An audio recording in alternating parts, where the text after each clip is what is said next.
Glória a Deus. Você pode encontrar aí comigo, ou abrir a sua Bíblia no livro de Daniel, capítulo 3. Daqui a pouquinho eu quero ler um texto com você sobre isso. Mas antes eu gostaria aqui de introduzir, queridos, a minha mensagem, aquilo que o Senhor colocou no meu coração para compartilhar com você.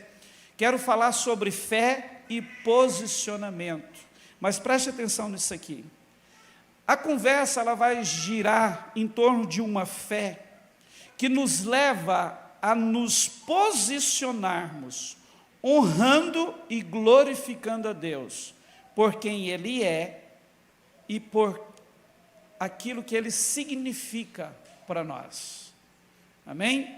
Então, quando eu falo de fé e posicionamento, ou uma fé posicionada, é focando nisso hoje, não é em bênção, entende? Mas é em um posicionamento que nos leva a honrar a Deus, a glorificar a Deus, por aquilo que Ele é e por aquilo que Ele significa para nós, amém? Então foque nisso e vamos juntos naquilo que o Senhor tem para nós neste lugar hoje, amém? Então vamos lá. A fé, ela é frequentemente entendida como algo interno, um sentimento, uma convicção, uma esperança. Se você for falar com a maior parte das pessoas, talvez vai ser essa a definição ou uma dessas coisas que elas vão usar para definir fé. Mas, na perspectiva bíblica, fé nunca foi apenas algo que se sente. Ela é muito mais do que isso. Fé é algo que se vive e que se demonstra por posicionamento. Por isso, o tema da nossa reflexão, fé e posicionamento. Imagine comigo, queridos, um soldado na batalha ou em campo de batalha. Esse soldado não basta ele colocar a sua farda, pegar as armas, olhar ao lado, ver um exército, olhar para si mesmo, ver ali, a sua armadura, a sua condição de guerreiro. Não basta apenas ele acreditar na vitória, ele precisa também tomar posição no campo, na hora da guerra, na hora do vamos ver de verdade, na hora de batalhar. Não é assim? Você não vê um soldado saindo para a batalha de qualquer jeito, displicente. Você logo quando imagina um soldado no campo de batalha, além dessa imagem de alguém preparado, autoconfiante, muito armado, você vê alguém atento o tempo todo, que se posiciona bem. Você logo vê aquelas trincheiras, vem algumas coisas na sua mente, ele ali de trás, sempre atento, já com as armas em punho, atento a todos os movimentos dos inimigos, daqueles que estão vindo contra ele. Não é assim? Então essa é a verdade, ele precisa disso. E deixa eu te dizer, a mesma coisa precisa acontecer com nós, os cristãos, comigo e com você. A questão é que muitos cristãos dizem ter fé e acreditam na palavra, mas não se posicionam. Entende? Não vestem a armadura de Deus de verdade e não se posicionam para a batalha ou para as batalhas que estão à nossa frente o tempo todo. Quando nós lemos Tiago, capítulo 2, versículo 17, a Bíblia diz assim: assim também a fé, se não tiver obras, por si só está morta. Queridos, olha só, com essas palavras de Tiago, nós alargamos o nosso entendimento dentro disso, de que a nossa fé, ela tem como objetivo nos levar a um posicionamento. Tiago, ele não está dizendo aqui que somos salvos pelas obras. Na verdade, ele está ensinando que a fé genuína produz evidências visíveis. Uma fé verdadeira transforma comportamento, transforma atitudes, muda prioridades e aparece na maneira como vivemos, como tocamos a nossa vida, o nosso dia a dia. É impossível alguém dizer que crê em Deus, ou é possível alguém dizer que crê em Deus, é possível alguém frequentar a igreja, é possível, queridos, alguém conhecer versículos, parte ou até mesmo a Bíblia toda, e mesmo assim viver uma vida sem se posicionar, uma vida sem obediência, uma vida sem compromisso com Deus e com o seu reino. E quando você vai olhar, é exatamente isso que Tiago confronta, uma fé apenas de palavras. Ele diz aqui, olha, uma fé assim é uma fé morta, entende? Ele está dizendo isso, é morta, uma fé que não tem obras, uma fé que não nos leva a nos posicionar, é uma fé morta. A fé viva, ela não fica parada, ela não nos deixa parados. Então nós aprendemos com isso, ou nós temos aqui uma confirmação, de que a fé verdadeira, ela exige um posicionamento nosso e um posicionamento visível. Agora veja isso comigo, quando nós olhamos, queridos, para a nossa geração, o que é que nós temos? Uma geração que fala muito sobre fé. Quantas coisas você ouviu sobre fé essa semana?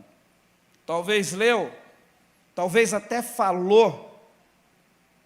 Mas ao mesmo tempo que nós olhamos e nos vemos, somos essa geração que fala, ouve muito sobre fé. A verdade é que a maioria evita se posicionar em fé. É a fé que acredita, mas não confronta. É a fé que leva a orar, a adorar, a levantar as mãos, mas não se levanta, se posicionando diante das circunstâncias, dos desafios da caminhada. É uma fé que leva as pessoas a cantar, mas se calam diante das pressões e das adversidades do dia a dia, se curvam diante delas. E o problema é que é uma fé que não se posiciona, ela não transforma realidade nenhuma, ela não muda nada. Percebe? Isso é um engano. Uma fé que não te leva a se posicionar não vai surtir efeito nenhum na sua vida, na sua existência. Quando nós olhamos para Daniel, e de uma forma específica, o capítulo 3, a palavra de Deus nos apresenta 3 homens que não tinham apenas uma fé em Deus, eles tinham uma fé que se posicionava, mesmo quando custava tudo. Mesmo quando eles olharam e viram que até a própria vida deles estava correndo risco. Eles colocaram em prática ali uma fé que se posicionava. E é sobre esses 3 homens que eu quero discorrer um pouquinho. E, de repente, compartilhar com você aqui alguns aprendizados que o Espírito Santo tem nos trazido ao entendimento, ao coração acerca deles. Vamos ler o texto? Você está comigo aí em Daniel, capítulo 3. Eu quero ler a partir do verso 15. Vamos ler a partir do verso 15, Daniel 3. Eu estou com a versão NAA, tá? A palavra de Deus diz assim. Vamos voltar, deixa eu ler a partir do verso 14. Acho que vai nos dar uma compreensão melhor aqui do texto lido, amém?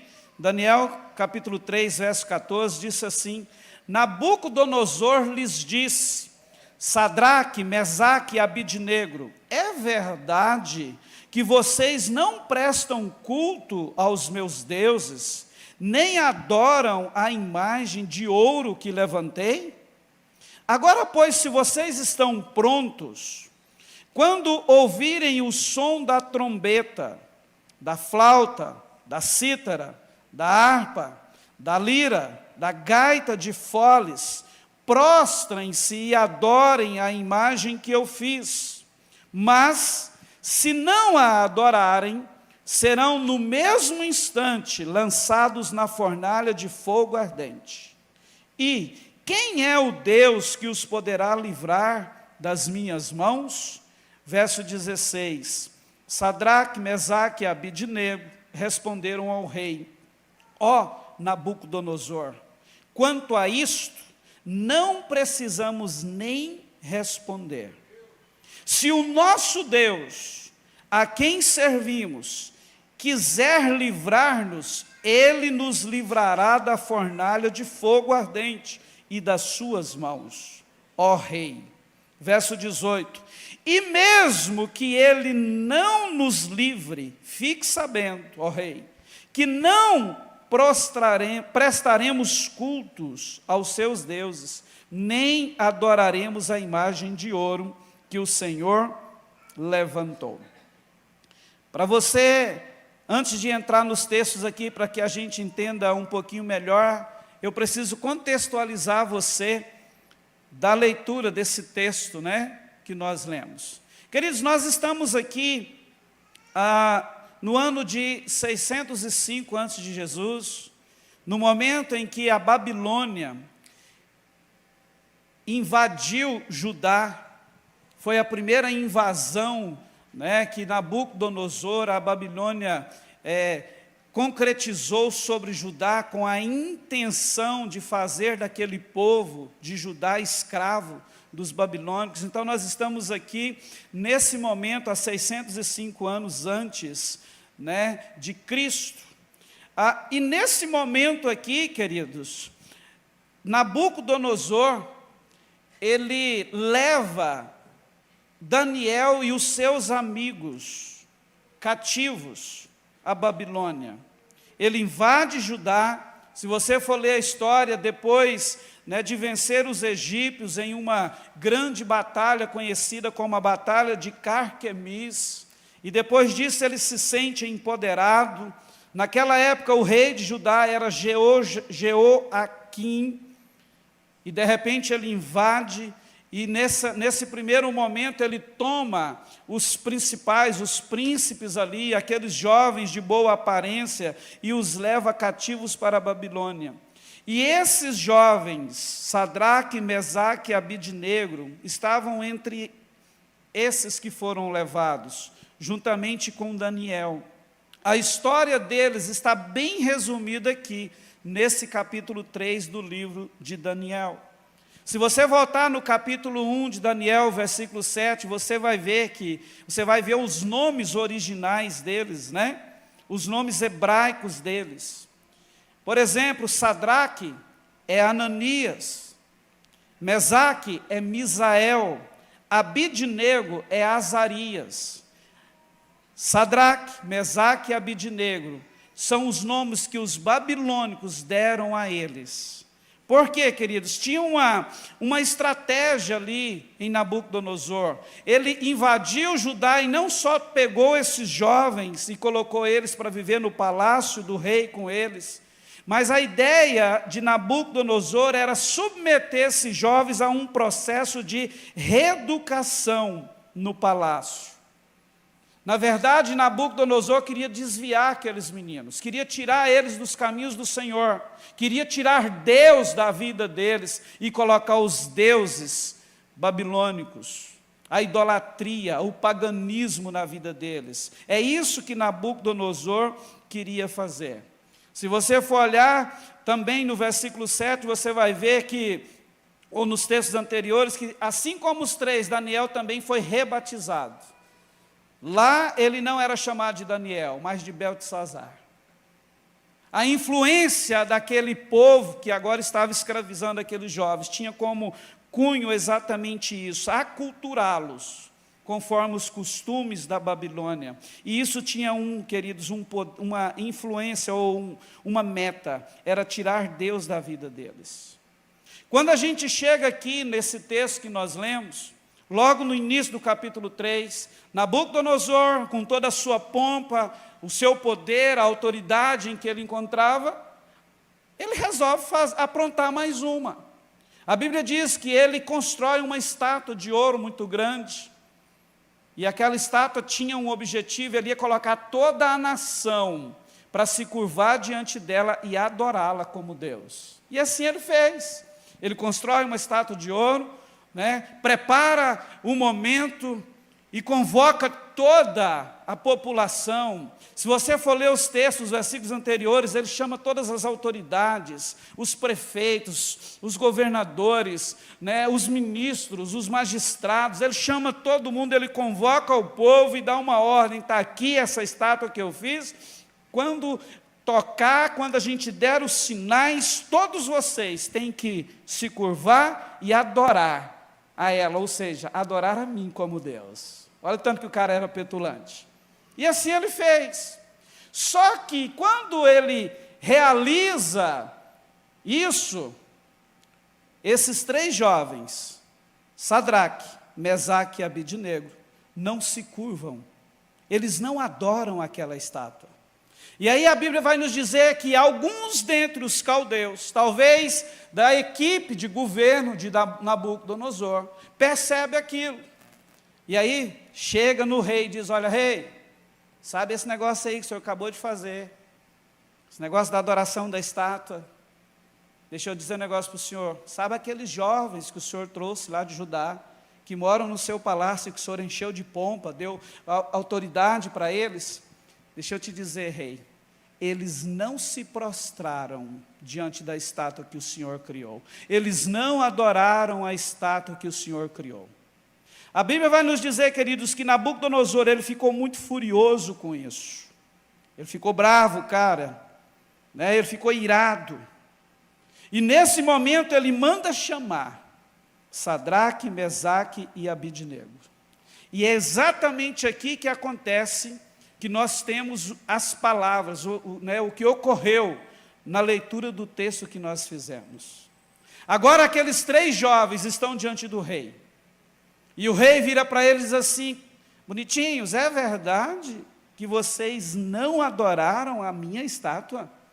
Que vocês não obedeceram ao meu decreto? É verdade, no versículo 14 a gente vê isso. É verdade que vocês não prestaram culto aos meus deuses, nem adoraram a imagem, a estátua de ouro que eu levantei? E aí, irmãos, ele de novo, né, como se estivesse dando mais uma chance a eles. Ele vira para aqueles jovens e diz assim: olha, beleza, mas deixa eu perguntar uma coisa, vocês estão prontos? A gente usa muito isso, né? Quem está pronto aí? Para isso aqui não, irmãos. Ele vira para aqueles jovens assim: e agora, vocês estão prontos? E aí ele começa: pois eu vou dar mais uma chance. Quando acontecer isso, quando a trombeta soar, quando a flauta soltar o seu som, quando a cítara tocar, quando a harpa for acionada, quando a lira, a gaita, quando isso acontecer, preste atenção aqui, seus bonitinhos, prostrem-se e adorem a imagem que eu fiz. Essa é a ordem que eu dou a vocês. E em seguida ele vira para eles assim: mas presta atenção, se vocês não fizerem isso, se vocês não adorarem a essa imagem, eu quero dizer a vocês, vocês serão jogados, lançados na fornalha de fogo ardente. E ele termina, queridos, aqui o discurso com uma ameaça terrível. Ele vira para eles assim, ó, e tipo assim: e eu quero ver se há algum Deus que poderá livrar vocês das minhas mãos. Olha só, o caldo engrossou aqui, né? Então, irmãos, diante disso, eu gostaria de compartilhar com você aqui alguns aprendizados que nós podemos ter com esses 3 rapazes, Sadraque, Mesaque e Abidnego. Amém? E a primeira coisa que aprendemos, queridos, com eles, é que a fé verdadeira, ela não negocia convicções, ela não negocia princípios e valores. Diante desse quadro, irmãos, olha só, altamente pressionados, imagina você nessa posição, nesse lugar aqui, ele decreta uma ordem, você não obedece, você é entregue e agora ele te chama, o rei te chama na presença, diga assim: bonitinho, eu vou te dar uma chance, eu vou fazer tudo de novo, e você está pronto? Você tem que adorar, se não adorar, já sabe, está aqui a fornalha, quentinha. Se você não prostrar, esse vai ser o seu fim, tá ligado? Tudo certo? Imagina você nessa situação. Eu gosto muito de ler a Bíblia, irmãos, imaginando, criando perto de mim o cenário. Sabe? E eu fico imaginando eu ali naquele lugar, no lugar de um dos três, diante daquele rei, cheio de autoridade e poder, porque ele era a autoridade do momento. Se você for ler a história, nesse momento aqui, queridos, Nabucodonosor era a principal autoridade mundial, não era qualquer coisa. E agora aqueles três meninos estão ali, sendo pressionados a esse ponto. Mas, irmãos, quando a gente lê todo o texto e tenta entender, conhecendo esses pormenores da reeducação, de tudo aquilo que Nabucodonosor tinha no coração como intenção de fazer com aqueles jovens, a gente logo entende, irmãos, que aqui não era sobre um simples momento de adoração apenas. Na verdade, aqui era um momento em que, se eles se prostrassem, eles estavam cedendo aos valores do sistema babilônico. Eles estavam negando o seu Deus. O buraco era muito mais profundo e negro. Difícil usar essa expressão, me perdoa, né? Escuro. Sabe? Era muito mais séria a coisa, irmãos, que estava sendo apresentada para eles. Entende, irmãos? E diante da pressão e ameaça do rei, irmãos, olha qual foi o posicionamento desses jovens. Irmãos, eu vibro com isso aqui, é algo que me empolga.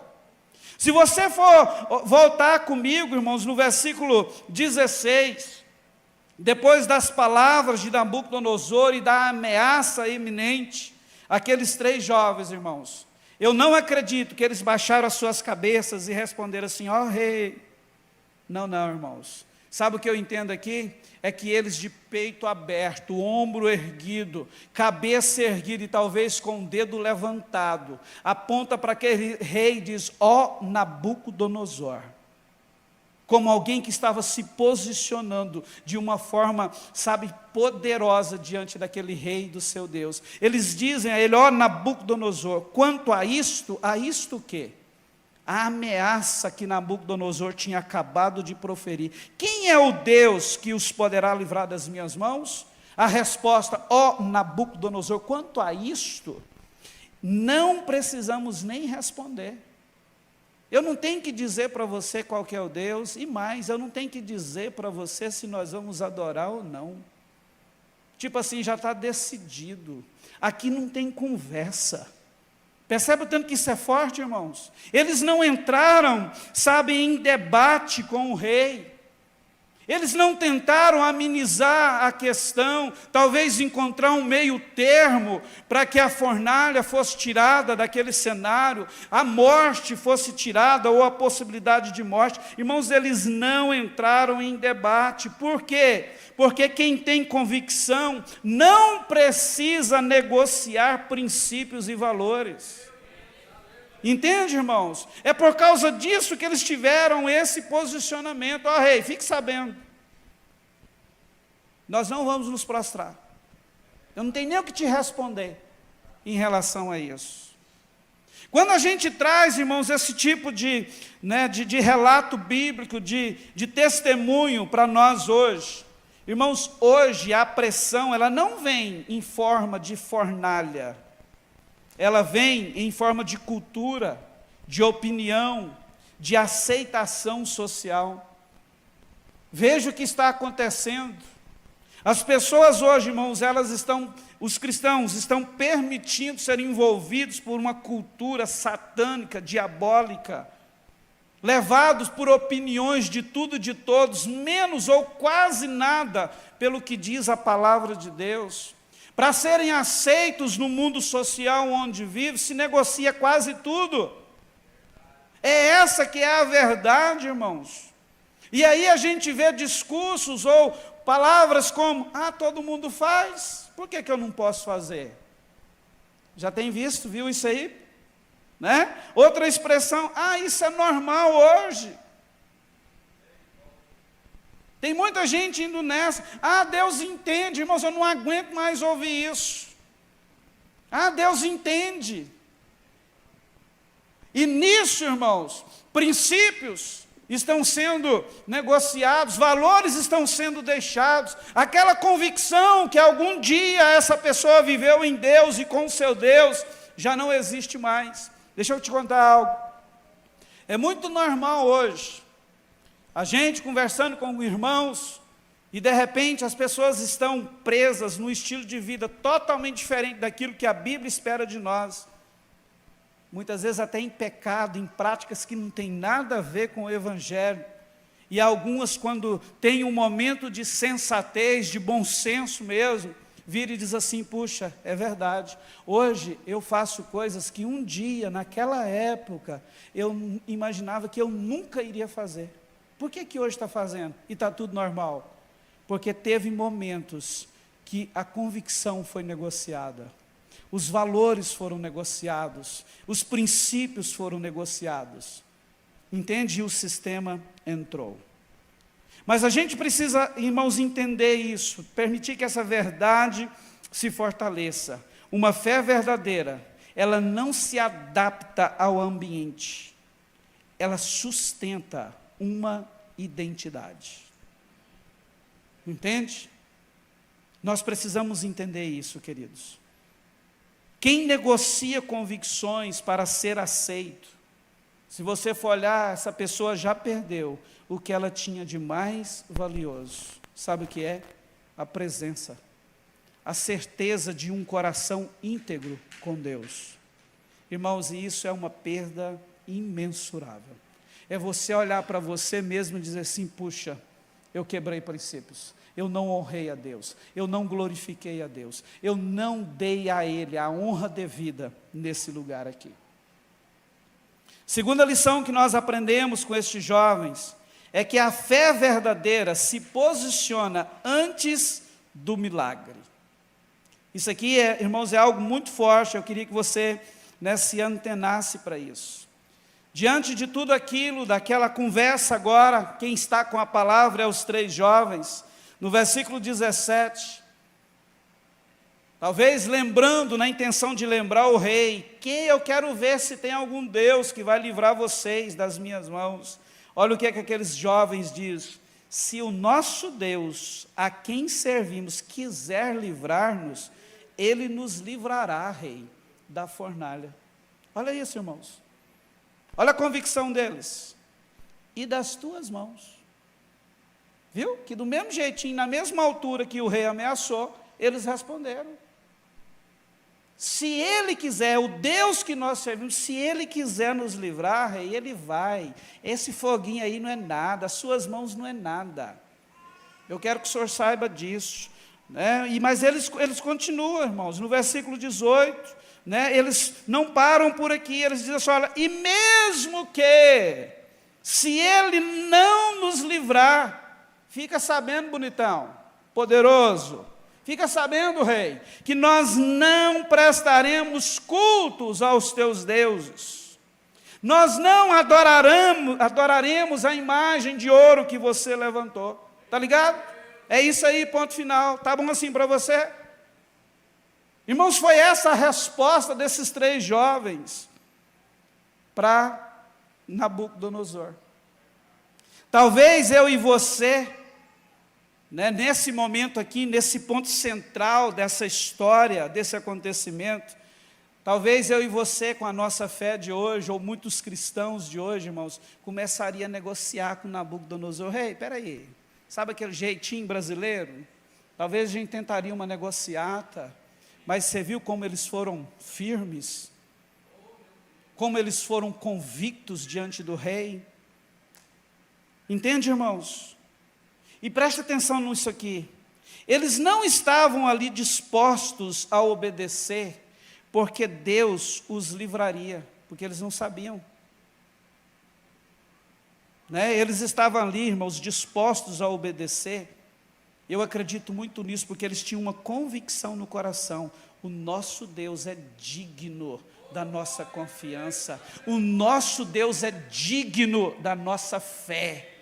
E nós não vamos abrir mão disso. Diante, irmãos, desse quadro, se você for ler o texto, irmãos, o rei ficou mais bravo ainda. Imagina Nabucodonosor, a maior autoridade do momento. Aí você vai ver o que ele fez. Ele vira para os seus e diz assim: aquece essa fornalha 7 vezes mais, bota mais fogo aí. Tipo assim, taca gasolina nesse negócio.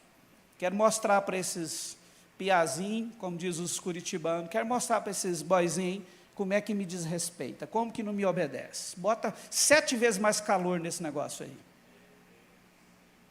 Agora imagine, irmãos, provavelmente os 3 estavam ali escutando as ordens do rei. Aumenta a chama, aumenta o poder desse fogo. Imagina, consegue imaginar isso? Esse cenário? Irmãos, iam ser tacados lá dentro, não tinha jeito. Não tinha jeito. Eles iriam ser lançados lá. Não tinha jeito. E aí, irmãos, quando a gente traz isso para nós hoje, qual que é a verdade?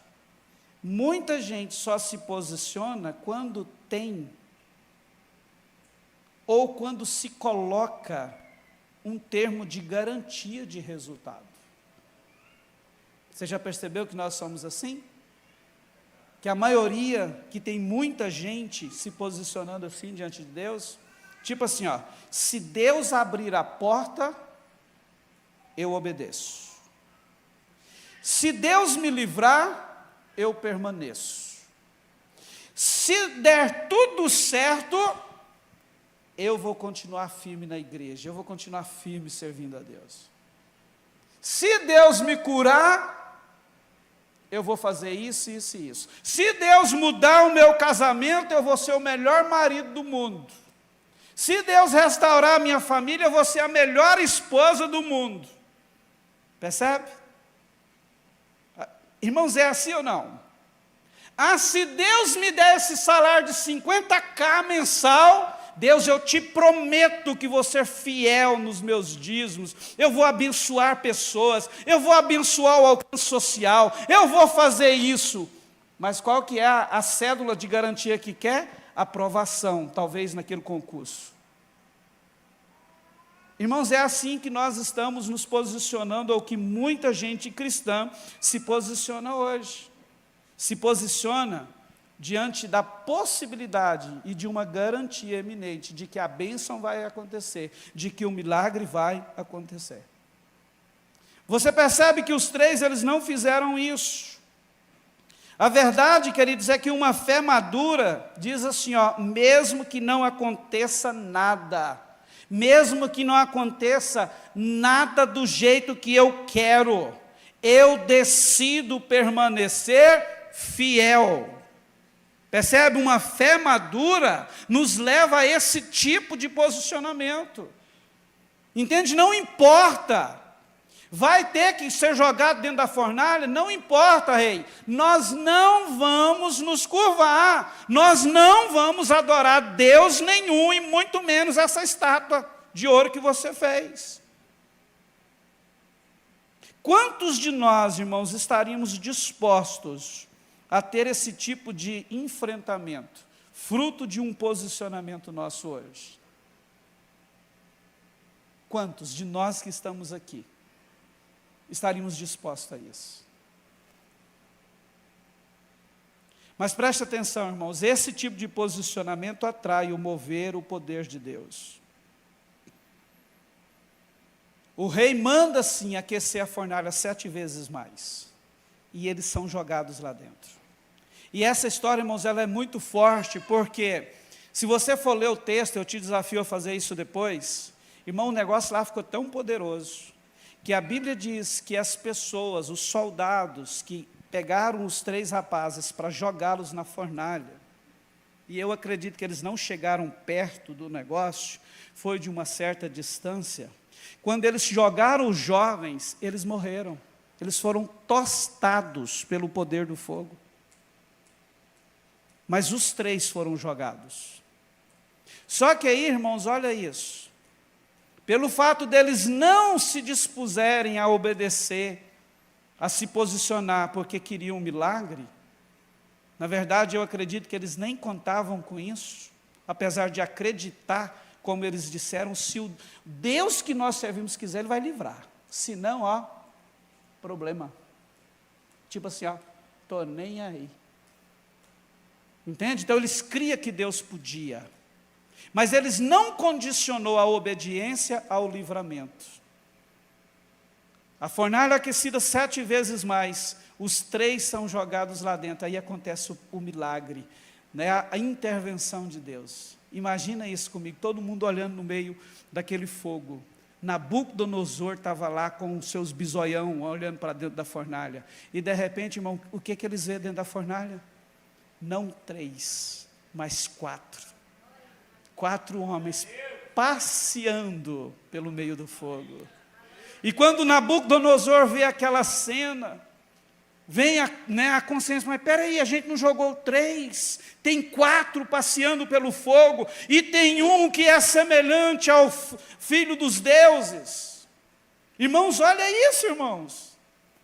Estava lá, irmãos, 7 vezes mais de calor, de poder no fogo. E Sadraque, Mesaque e Abidnego, junto com o Deus Todo-Poderoso, passeava no meio da fornalha, irmãos. E a Bíblia diz que quando eles viram isso, veio um temor sobre Nabucodonosor e sobre todos. Eles mandaram gritar os jovens, tiraram os jovens de lá. E quando eles saíram, irmãos, nem o cabelo, eu quase não teria esse problema, né? Nem o cabelo foi chamuscado pelas chamas. Mas ia dar uma assadinha, eu acho, hein, irmão? Será? Uma queimadinha aqui, uma bronzeada, né, César? Nós lá, hein? Irmãos, a verdade é que quando eles saíram da fornalha, nem o cabelo foi chamuscado, as suas roupas não tinham cheiro de fumaça. O que foi que atraiu tamanho poder, tamanha intervenção de Deus? Uma fé que os levou a posicionar antes de pensar no milagre, no livramento. Eles foram pela convicção do Deus que tinham, pelo que Deus significava para eles, não esperando o livramento. E eu baseio essa convicção minha, queridos, na palavra dele. Se ele quiser, ele vai livrar. E se ele não quiser, ó, mas saiba que nós não adoraremos os seus deuses e nem nos prostraremos à sua estátua. Irmãos, a gente precisa começar a buscar uma fé dessa e parar de querer barganhar com Deus. A nossa fé precisa estar fundamentada nele, na pessoa dele, no caráter dele, naquilo que nós somos para ele. Deixa eu te dizer uma coisa, ele é o nosso Deus, o nosso Pai, e nós somos seus filhos, propriedades exclusivas dele, diz a Bíblia. Entende? Nada, preste atenção nisso, pode te separar do amor de Deus que está em Cristo Jesus. Não é o poder de uma fornalha, não é um problema, não é uma adversidade, não é nada disso, queridos, que vai te afastar do teu Deus. Agora, a nossa fé precisa estar condizente com essa verdade. Até quando a gente vai viver ou fazer parte dessa geração que quer barganhar com Deus? Se o Senhor fizer, eu te prometo, Deus. Ah, irmão, para, a gente está achando que Deus é o quê? Quem caminha assim pensa que Deus é o quê? Consegue entender? Então nós precisamos, irmãos, ter uma fé que nos leva a nos posicionar, independente se o milagre vai acontecer ou não. Entende? E a terceira lição, queridos, que eu quero te levar a pensar, que posicionamento revela a quem nós pertencemos, a quem você pertence. Como já foi dito, a fornalha foi aquecida 7 vezes mais do que o normal. Mas preste atenção, irmãos, tem algo muito particular na aparição do 4º homem na fornalha. Sabe, irmãos, isso aqui mexe comigo, porque quando eles olharam e viram 4 homens ali dentro, e o próprio Deus estava ali dentro com eles, sabe o que significa isso? Foi uma forma de Deus gritar para Nabucodonosor e para a eternidade: esses 3 me pertencem, neles ninguém toca, não tem fogo que é suficiente para feri-los. Percebe, irmãos? Então o nosso posicionamento revela a quem pertencemos. Muitas vezes a gente lê, sabe, promessas maravilhosas, que Deus é aquele que nos guarda, nós estamos guardados no poder de Deus. Irmãos, isso é verdade para a sua vida. Agora nós só vamos viver isso se o nosso posicionamento atestar essa verdade. Entende? Na sombra do Onipotente, Salmo 91, que maravilhosa mensagem é essa do versículo 1 do Salmo 91, né? Tem tantas coisas que nos diz isso, irmãos, mas se a nossa fé não for correspondente à verdade, esquece, irmãos, nós não vamos viver isso aqui. Nós precisamos nos posicionar de forma que a nossa fé vai revelar quem somos. O posicionamento deles não evitou o fogo, o nosso não vai evitar a pressão, não vai evitar nada, mas vai revelar a presença de Deus no fogo, conosco, na pressão, na angústia, no dia difícil, como aconteceu com eles. Não importa o que estiver acontecendo, as pessoas, o mundo vai olhar para você e vai dizer: Deus está com ele. Deus se faz presente nesse casamento, nessa família, nessa casa. Deus está com esse homem. Entende, irmãos? E quantas vezes a gente vê isso? Vivendo, alguns irmãos vivendo. Preste atenção nisso. Quando você se posiciona, Deus se manifesta. Eu quero que você saia daqui hoje crendo nisso. Isso vai acontecer, Deus vai se manifestar na família, no casamento, na vida com os filhos, no trabalho, na igreja, na sociedade, aonde você for. Entende? Não há fogo, não há poder de fogo nenhum capaz de destruir quem anda com Deus. Na verdade, todas essas adversidades, esses enfrentamentos que temos, vai servir para uma única coisa: revelar a quem pertencemos, revelar aqueles que de fato andam com Deus. Você pode dizer amém? Para caminhar, queridos, para o encerramento, deixa eu te contar um testemunho. Eu acredito, irmãos, que dependendo da sua caminhada cristã, você pode lembrar aí comigo agora de algum momento que você teve posicionamentos coerentes com a verdade de Deus, e de repente o 4º homem, ou o 2º homem apareceu com você, e começou a andar com você no meio da chama. Eu estou falando agora de 2003, nós morávamos em Brasília, casados há menos de 2 anos, ou 2 anos e alguma coisinha, filho pequeno em casa, começando uma igreja em Brasília, vida pressionada, adversidade, dificuldade de todos os lados. Eu trabalhava numa empresa, queridos, de onde tirava o sustento da nossa casa. Para você entender, essa empresa, ela comercializava um produto no Brasil que não tinha regulamentação, não tinha lei. Apesar de que esse produto era já negociado desde a década de 70, mas não existia regulamentação. Então, por um período, a Receita Federal, que coordenava ali, né, a fiscalização, depois saiu da Receita Federal e foi para o Banco Central, e então o Banco Central, através de normas, ele determinava como que aquele produto poderia ser vendido, e sempre numa intenção de ter uma negociação, uma venda, uma comercialização saudável e protegendo o consumidor, porque centenas de milhares de brasileiros já fazia parte, né, desse negócio, adquirindo esse produto. Num belo dia, queridos, a empresa chama todo mundo para uma reunião. O Banco Central acabara de liberar mais uma norma, com algumas mudanças na tratativa das empresas que comercializavam o produto com os seus consumidores. E eu me lembro bem que naquela reunião eles jogaram no data show toda a normativa do Banco Central. E o gerente começou a dizer, olha, está aqui a nova norma do Banco Central. E segundo eles, nós temos que fazer isso, e foi enumerando as tratativas que a empresa tinha que praticar agora com os seus clientes. Passou toda a normativa, e no final ele diz assim, ó, isso é o que o Banco Central determina, mas nós não vamos fazer nada disso, nós vamos fazer assim, assim e assado. Ou seja, a empresa tinha decidido desobedecer às ordens do Banco Central, às normas do Banco Central, e iria entrar por um caminho de enganar, de roubar o cliente, de defraudar o cliente.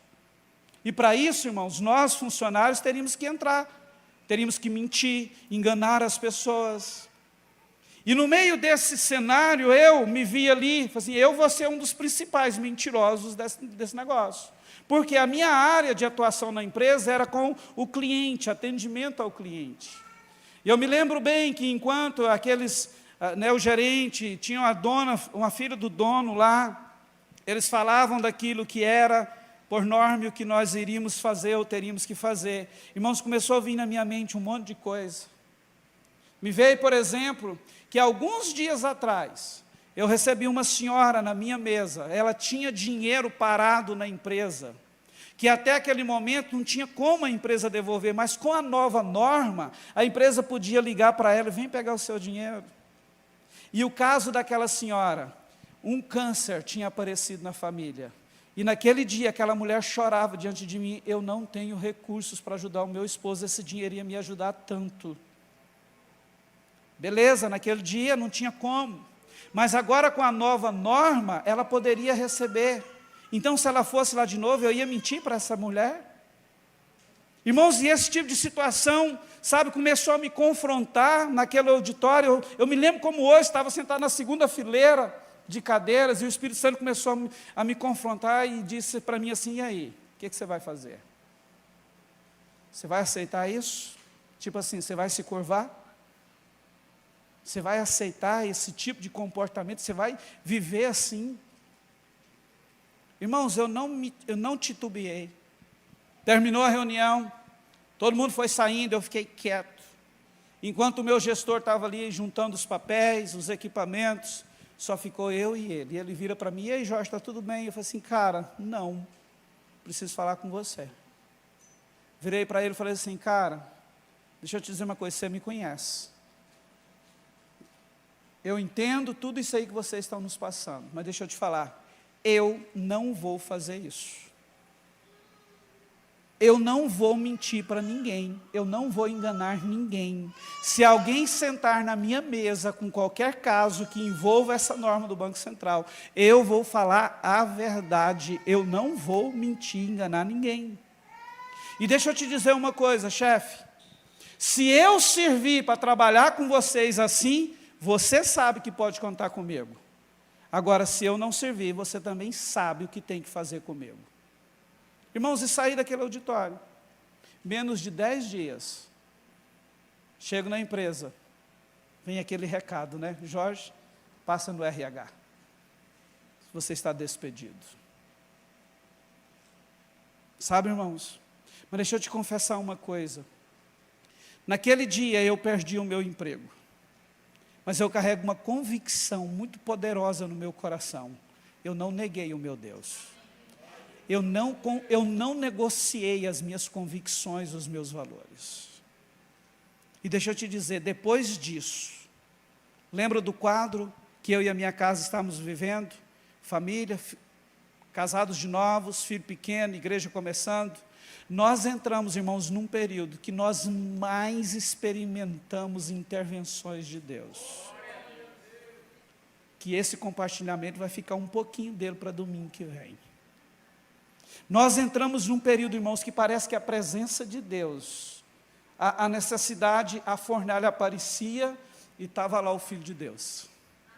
Estava lá Deus se fazendo presente, tocando as nossas necessidades.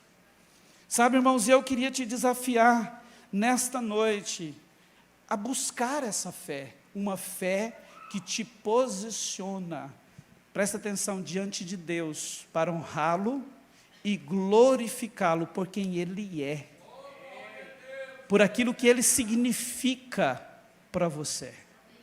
Esse é o primeiro nível de posicionamento que eu quero destacar. Domingo nós vamos falar do mesmo assunto, mas em outra perspectiva. Mas o de hoje é nos posicionar em fé, honrando a Deus e glorificando a Ele pelo que Ele é e por aquilo que Ele significa. Eu não vou negar o meu Deus, eu não vou desonrar o meu Deus por qualquer coisa, pode ser qualquer coisa, qualquer proposta. Deus vai permanecer no trono na minha vida. Entende, queridos?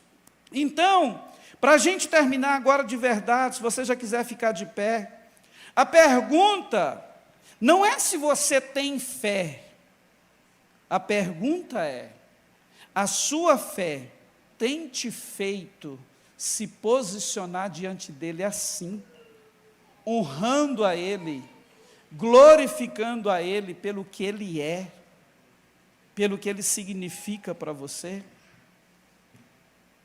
Deixa eu te dizer uma coisa, fé que não se posiciona, ela se esconde, ela se acovarda. Sabe, irmãos, mas uma fé que se posiciona, ela pode transformar o seu nível de intimidade com Deus e tocar a sua história de um jeito profundo, poderoso. Eu gostaria de desafiar você, sabe, a orar nesse momento. Deus não está, queridos, chamando pessoas para uma vida de qualquer jeito. Ele está chamando pessoas que não vão se curvar. Assim como esses 3 jovens não vão se curvar à cultura, à pressão, ao medo, à necessidade, não vai se curvar nada, vai permanecer fiel. Não importa o tamanho da pressão, não importa o poder das chamas que estão te ameaçando, não importa, eu vou me posicionar, eu não vou abrir mão da minha fidelidade, da minha convicção com o meu Deus. Ele está chamando, queridos, uma igreja para se levantar com esse posicionamento de fé nesses dias. Sabe por quê? Ele quer vir visitar as nossas fornalhas conosco. Ele quer vir para fazer parte dos enfrentamentos que temos, mas isso só é possível se Ele estiver entronizado no lugar de direito dEle na nossa vida. Quantos estão entendendo isso? Você pode começar a orar. Eu não sei qual é a sua fé, eu estou tentando trabalhar a minha, irmão, mas eu sei que você sabe. Se você é alguém que tem negociado princípios, valores, convicções, o Senhor tem uma proposta de recomeço para você. Basta dizer para Ele, assumir o seu lugar, assumir qual foi o ponto da sua história que você negociou princípios e valores. Se arrepender, Deus está disposto a te levar a um recomeço. Uma fé genuína, viver uma fé genuína, uma fé que o honre, que o glorifique, porque Ele é Deus.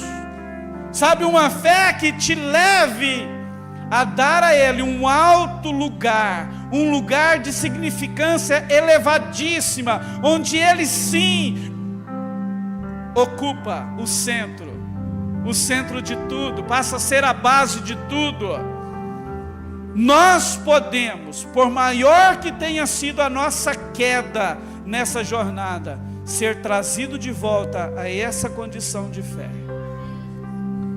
Talvez você negou a fé, não por uma pressão de uma fornalha. O negócio é tão sério, irmãos, que muita gente hoje, basta riscar ou acender um palito de fósforo na frente dele, ele já nega a fé. Se riscar um isqueiro, ver uma pequena chama, já nega a fé. pequenas oportunidades de ganhar, fechar um contrato, ganhar um dinheirinho a mais, já nega a fé. Tudo isso, queridos, são estratégias que o diabo tem usado para colocar a cultura do inferno na vida de muitos cristãos, como Nabucodonosor queria fazer com esses jovens.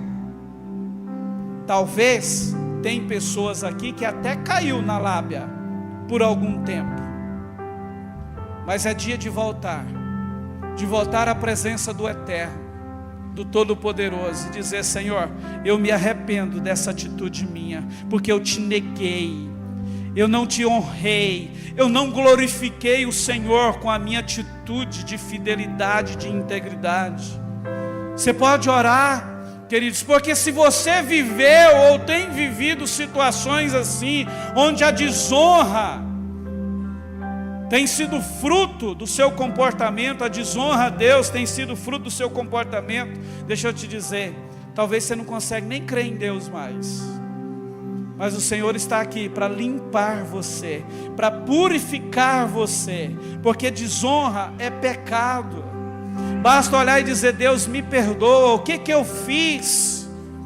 Me perdoa, Senhor, eu estou aqui, eu quero começar de novo, eu quero que o Senhor me dê uma nova chance, e eu vou viver sim, Deus. Eu vou viver sim, porque eu entendo nesta noite que o Senhor é digno, e porque o Senhor é digno, eu vou me colocar no lugar de fidelidade, de integridade diante de Ti. Não importa se a circunstância não vai mudar, não importa se as coisas não vão acontecer como eu acho que tem, ou talvez até preciso, mas eu vou permanecer fiel, Senhor. Apenas perdoa o meu pecado, o pecado, perdoa-me, ó Deus, porque nesse momento aqui da minha história, ao invés de Te honrar, eu Te desonrei. Eu quero Te dar a oportunidade, querido, de fazer esse caminho de volta. Sabe, é com muita propriedade que eu falo sobre isso, porque eu sei que o inimigo tem conseguido levar muitos de nós a essa fé que desonra, ao invés de uma fé que honra. Você sabe que eu quase não falo de dinheiro, mas sabe aquele dízimo que você deixou de entregar? Porque diz assim: ó, nossa Deus, olha aqui, não vai dar nem para pagar a conta do mês, mas se o Senhor me abençoar, eu vou voltar a dizimar. Você desonrou a Deus. Sabe aquela ajuda que você deixou de dar para alguém, porque você achou que ia faltar na sua despensa?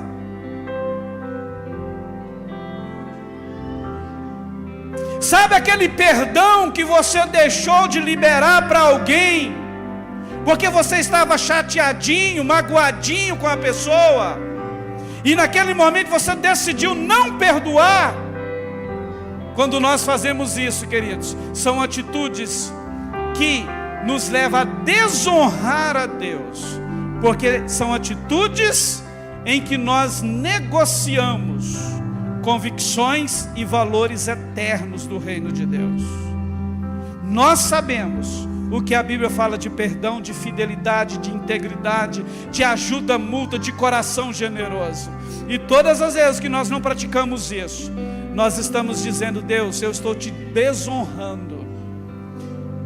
E Deus está olhando, irmãos, e recebendo isso. E isso fala da fé que nós estamos vivendo. Mas uma chave pode virar: um coração íntegro, fiel, que não se curva, que não negocia Deus, que não negocia a fidelidade, a integridade com Ele. Irmãos, isso é tão importante, porque, insisto, porque Ele é a base da sua vida, da nossa existência. Se Ele não encontrar em nós um coração íntegro, deixa eu te dizer, todo o resto que nós poderíamos viver com Ele fica comprometido. Você pode fechar os teus olhos e orar, e derramar o seu coração na presença dEle agora. Eu quero orar por você. Sabe, eu quero declarar, queridos, que o Espírito Santo tem poder e autoridade para mudar o que precisa ser mudado no seu coração agora. É transformação de mente. Ele está aqui com poder e graça, com favor do alto para tocar você. Fecha os teus olhos e comece a clamar por Ele. Sabe, não fica assistindo. A presença dEle está aqui, e Ele quer tocar você, Ele quer fazer com que você saia daqui hoje com uma nova mentalidade, um novo coração, uma fé que te leva a se posicionar diante dEle, assim, honrando a Ele, glorificando a Ele. Não se prenda ao passado, ao que você viveu até hoje. Hoje é dia de recomeço. Deus está aqui liberando perdão, restauração, entregando folhas brancas, ou seja, oportunidades novas para novas histórias de fidelidade e integridade na presença dEle. E isso pode ser com você. Espírito Santo, vem sobre nós aqui, Deus. Ah, Senhor, o Senhor como aquele que nos sonda, o Senhor nos conhece. A palavra diz que o Senhor nos perscruta, o Senhor sabe tudo a nosso respeito. E eu quero te pedir, Espírito Santo, vem com graça restauradora sobre a nossa vida.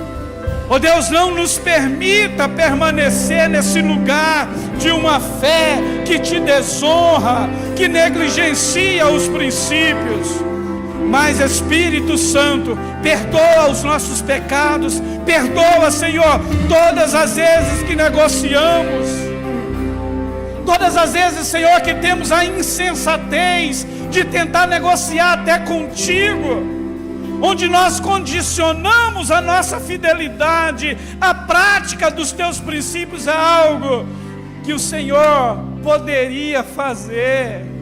Não, Deus, tira essa mentalidade, tira esse entendimento de nós, que brote no nosso coração neste lugar uma fé que vai nos levar a nos posicionarmos diante de Ti unicamente para te honrar, para te glorificar, que vai nos levar a nos posicionar diante de Ti, porque Tu és Deus na nossa vida, porque Tu és tudo que de melhor nós temos.